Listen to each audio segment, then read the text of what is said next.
او راځي چې په بنا په ورورولۍ باندې د یو بل سره د دې خطې لپاره د امن د یووالي او پرمختګ لپاره کار وکړو. خو د بله مرغه څوک چاته حق چې دی هغه په یو غوښته باندې په پلیټ کې نه ورکوي. اول خو به موږ تاسو ته دا خپل حق پیژندل غواړي. حق زموږ څه دی؟ د امونه تر اباسینه پښتنه خاوره د پښتون قوم برخه.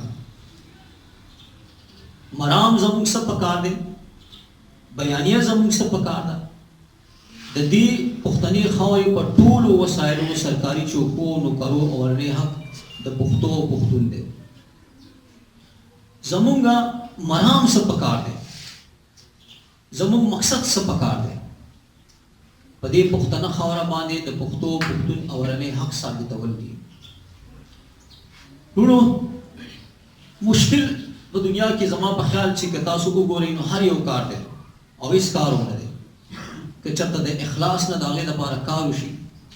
او په ترتیب سره کار وشي. څنګه چې تاسو ته ملګرو ووایي چې یاره د اګاهۍ جرګې او پاڅون د لار به رانیول غواړي. اول اګاهي مطلب دا دی چې اول به یو خبره باندې ځان پوهول غواړي. که چېرته زموږ د دې قوم ځوان په دې خبره پوه شو چې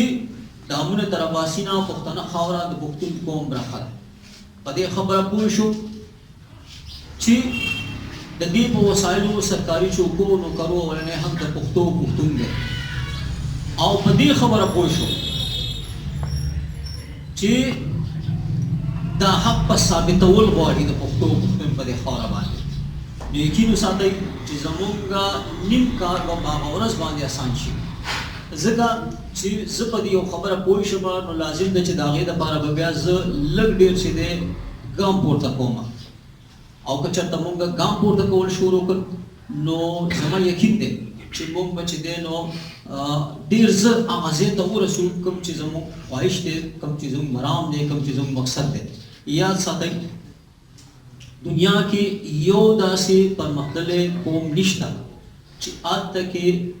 د قوم هغه جوګب ځوان دی بېروزګاره ګرځي او هلته کې دی د بل قوم کس چې دی هغه په سرکاري چوکۍ یا نوکرۍ باندې ناست وي. دا یاد ساتئ وایي زموږ سره یو لوی ظلم دا روان دی چې زما ځوان چې دی هغه که د انجینر دی خو زما په خاوره باندې به پردي قوم چې دی انجینر هغه به ناست دي په دغه کې دفتر کې، خو زما د قوم انجینر به چې دی بچې هغه به دغه ګرځي،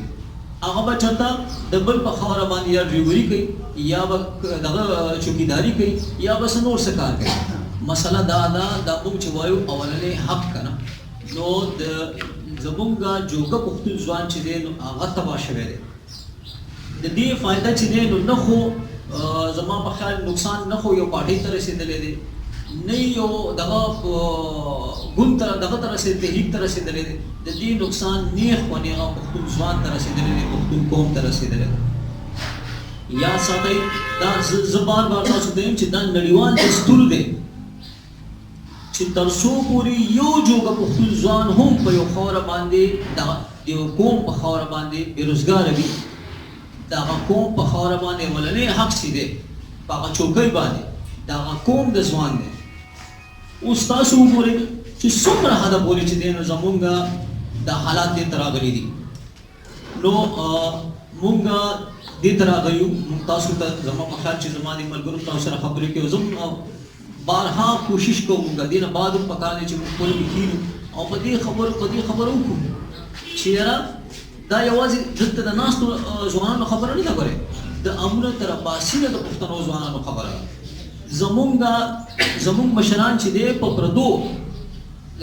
ملکونو دغه کې چې دی نو هغه په ډریورۍ او په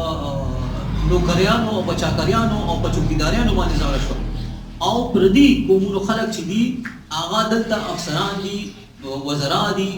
او کم یعنی زموږ په هغه زموږ د ځوانانو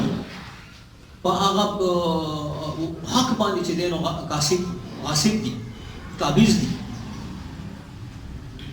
خو بده مرغه څه شی دی موږ د خپل حق نه یو خبر کړو. نو که چېرته موږ خپلو کې کېناستو